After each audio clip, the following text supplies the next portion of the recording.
All right, welcome to the Bible Re-Education Project. Before we get started, we just have a few things that we need to cover. And just to understand, this is a teaching channel. It's a very in-depth teaching channel. And I understand that my teaching style is not like most, and sometimes it could be a bit overwhelming. But remember, this is a video. You can always come back to it. Okay, so the first thing before we go into it is the first thing you need to understand is you need to pray for discernment. And you also need to pray that the highest, meaning the Most High, Elohim, the creator of the universe, pray that he opens your understanding. Next thing you need to know about reading scripture is that you should use a dictionary. My preference is if you're going to use a dictionary, use anything that's older than like the year, like maybe like 1828 or older, because the definitions of words have changed. So when they were originally translated into English or whatever your native speaking language is, whenever it was translated to your language, their definitions have been altered and changed as well. So it's best to go with the original meaning of a word was, as close as you can get it to the original, than to what the modern translation of a word is. The next thing is to use a concordance. A concordance is, if you do not know, it's where the definitions of words for the Bible come from. You know, there's a particular word and what it transliterates into from the original text. Another thing is look up the etymology of the word. What is the root meaning of the word? How did that word come into being? And then not most importantly, but very importantly, write it down. Again, write it down. And write it down, because sometimes you have a scripture and then the Father will bring something to your remembrance, or it's something you want to refer back to. You write it down so you can come back to it later, because this is, like I said, this is a study channel. It's not we listen to things and then we walk away and we say, "Oh, that was good." No, you're responsible for making sure you know the word for yourself. All right, next is do your own study. So it's good to learn and to glean from other people from the Father's prophets and his teachers and his preachers and all those types of things. It's good to glean from all of those people and for doing those things, but you also need to do your own study. You need to build your own relationship. You need to be accountable. All right, next thing is question everything. The world is a stage. A lot of what we see, a lot of what we think is reality or how things work is not real. I'm not saying we live in a simulation. That's not what I'm saying. What I'm saying is the devil has put out certain things that appear to be real, but it's not, in order to be able to sway our emotions, to sway our behavior, to sway our thinking. So question everything. Always ask why. All right, the next thing is Google. Understand that Google has its place, but remember it has different biases, meaning that it's not meant for you to think a certain way. It's meant for whatever those who set it up, which a lot of them unfortunately operate in wickedness.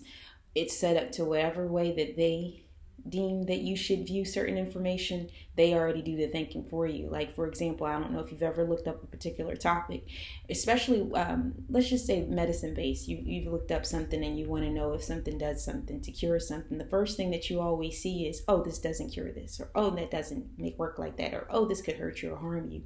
And that's not the question that you asked. You asked, could it cure it? But they'll do things to try to deter you. So just be mindful of that when you're using that as research. The next one is to realize that we are all learning together at different paces. You may not be at the level that I'm at. I may not be at the level that you're at. But as long as we keep striving and we keep learning, that's the goal. Okay, the next one, very important. You are responsible for your own soul. I'm going to repeat that. You are responsible for your own soul. So that means anything that anybody's done to deceive you, anything that anybody's done to get you off track, you can't go before the throne when judgment day comes and say, oh, no, it's their fault. No. You're responsible for your own soul. So it's your job to cling to the Father to the word, and that he sends his spirit so that you can understand, have clarity in all the things, so that you be not deceived. Okay. All right. Next one, seek the Father's face by his word and his wisdom. And then another thing is, we do not use this knowledge as self-righteousness. So you don't take newfound information, new things that your Father has taught you, and then go and try to lord over people or try to quiz people or debate people. That's not what it's for. We're trying to build up our own souls, and we're trying to build up the souls of those that are around us. It's not for us to try to establish our own righteousness. It's about for us to reestablish in the earth the righteousness of our Father.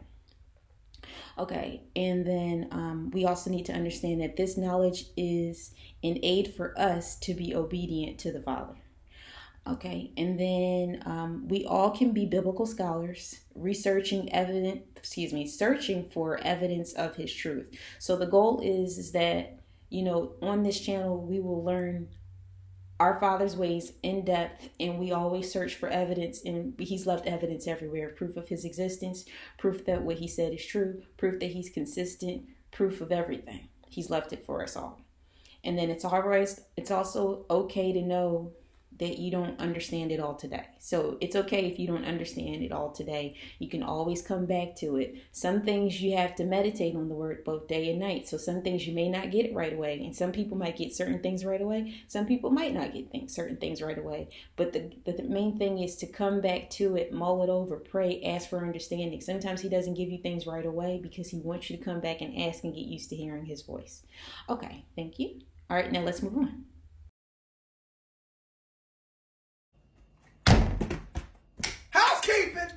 Okay, so now let's do a little bit of housekeeping. So we're going to read this sign right here. Good housekeeping is the key to safety. Cleanliness, order, a place for everything are essentials of safety. And this is kind of how we need to apply our perspective of Scripture. Everything needs to have a place. Everything needs to be set in order. And as we're re-educating ourselves on what the Scriptures actually say, that's the process. We're going to set everything in order. We're going to try to do our best to heed the word of his Spirit and put everything in its proper place. Okay, so before we actually get into anything, this first section, this first whole video is pretty much covering how to read Scripture, how to interpret Scripture, how to look at Scripture. Okay, so the first thing that needs to be said, that this is not a Christian channel.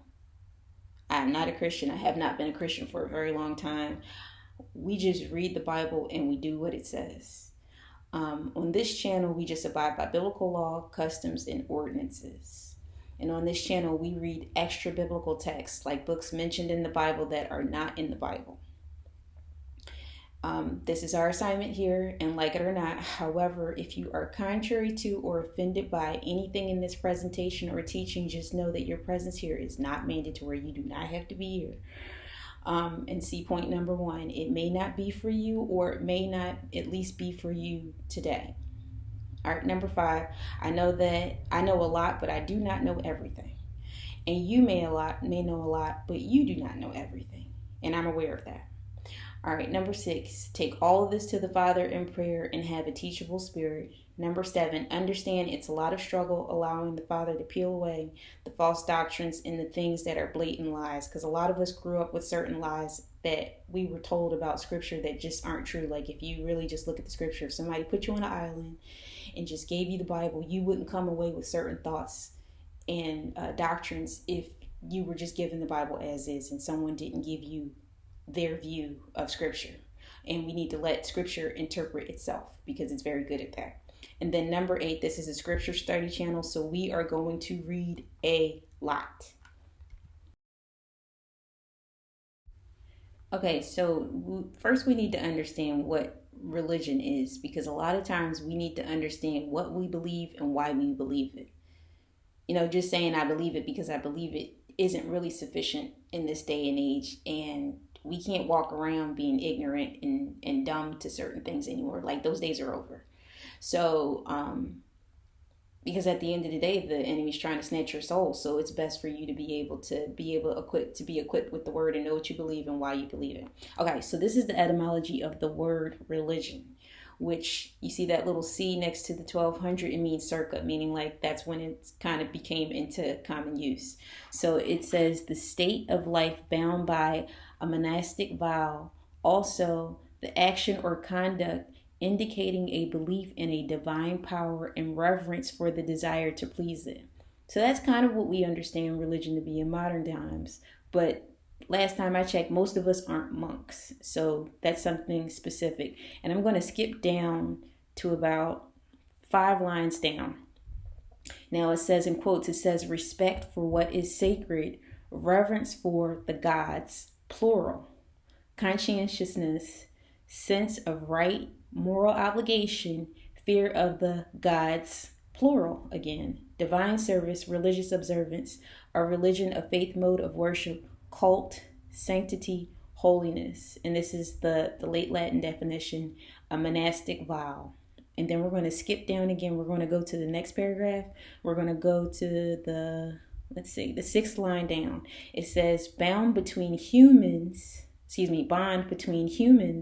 and gods, plural.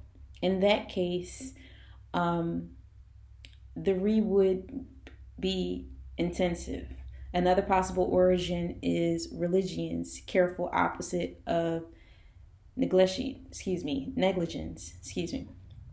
All right, in English, last paragraph. In English, the meaning, particular system of faith in the worship of a divine being or beings, plural, is what the definition came to about 100 years later in the 1300s. And then I'm going to go a little bit further and says recognition of and allegiance and manner of life perceived as justly due to a higher unseen power or powers is what the definition becomes by the 1530s. But we're going to go right back up to the top because the root of a word is what the word is. It's talking about some type of sacred or observance or some type of dedication to God's, plural. Now we know in scripture there is only one. It's not many. I want to clarify this point just because my husband pointed out to me. There are many false gods in religion. There are many false gods mentioned in scripture, but there is only one true power, which is the Most High. So when I'm saying that there's no gods in scripture, it doesn't mean that there aren't anything that is looked at as a god or that there aren't any mentions of any other powers. Those we know are idols. They're all false gods, but we're only worshiping the one true supreme one, the Most High, the Eloi of Israel. Okay, so we're going to continue, but we're going to actually start over here on the right first. So this is I think it's the 1828 definition of religion. So I'm going to read the underlined parts here. It says, this word seems originally to have signified an oath or a vow to the gods, plural. It doesn't say God or gods. It just says an oath or a vow to the gods, or the obligation of such an oath or vow, which was held to be, I'm just going to zoom in a little bit, which was held very sacred by the Romans. And we're going to have that conversation about the Romans as well. All right, then we're going to skip down to number 1 and we're going to read that definition. It says religion in its most comprehensive sense includes the belief in the being and perfections of, I'm going to say Eloi, I'm not going to say the God. Okay, in the revelation of his will to man, in man's obligation to obey his commands, do what he said, in a state of reward and punishment, and a man's accountableness to the Most High. And also true godliness, righteousness, right? Or piety of life with the practice of moral duties. It therefore comprehends theology as a system of doctrines and principles, as well as practical piety for the practice of moral duties without belief in a divine lawgiver and without reference to his will or commands is not religion. And I'm going to say that again. For the practice of moral duties without a belief in a divine lawgiver, keyword lawgiver, and without reference to his will or commands is not religion. So if he gives you a command and you don't do it, that's not religion. All right. Number 2, we're going to go down. Religion is distinct from theology. It is, and I'm going to say righteousness here, or real piety and practice consisting in the performance of all known duties to the highest and our fellow men in obedience to divine command from love to Eloi and his law. It's talking about you're doing his commands, you're doing his law, you're doing what he said to do. And then we're going to go down here to the underlined part under the third bullet point. It says, let us with caution indulge the supposition that morality can be, let us with caution indulge the supposition that morality can be maintained without religion. So he's saying be careful of thinking that if you don't have some type of, lack of a better term, if you're not tethered to anything spiritually, it's difficult to maintain morality. Let's say it again this way. If you're not tethered to righteousness, it's difficult to find morality. So when you see people that say, oh, well, I'm a good person, I do good things, but that doesn't necessarily mean that you're righteous. Righteous and doing things, good deeds aren't synonymous. Okay, and then number 4 just says any system of faith. All right, on to the next slide. Spent so much time explaining the one on the right, I forgot to explain the one on the left. Okay, so the one on the left is the modern definition of religion, a personal set of or institutionalized system of religious attitudes, belief, and practices, the service and worship of the Most High or the supernatural. We're going to read number 3, a cause, principle, or system of beliefs held with adore and faith. Okay, but remember the original definition was right here on the left. It says this word seems originally to have signified an oath or a vow to the gods, or obligation of such oath or vow, which is held sacred by the Romans. So that is a Roman construct or a Roman word. It doesn't necessarily mean it's biblical. And I understand some will be like, well, it's in the Bible. Yeah, they inserted a lot of things in the Bible. So not everything in the Bible was what it originally said or what the original understanding was.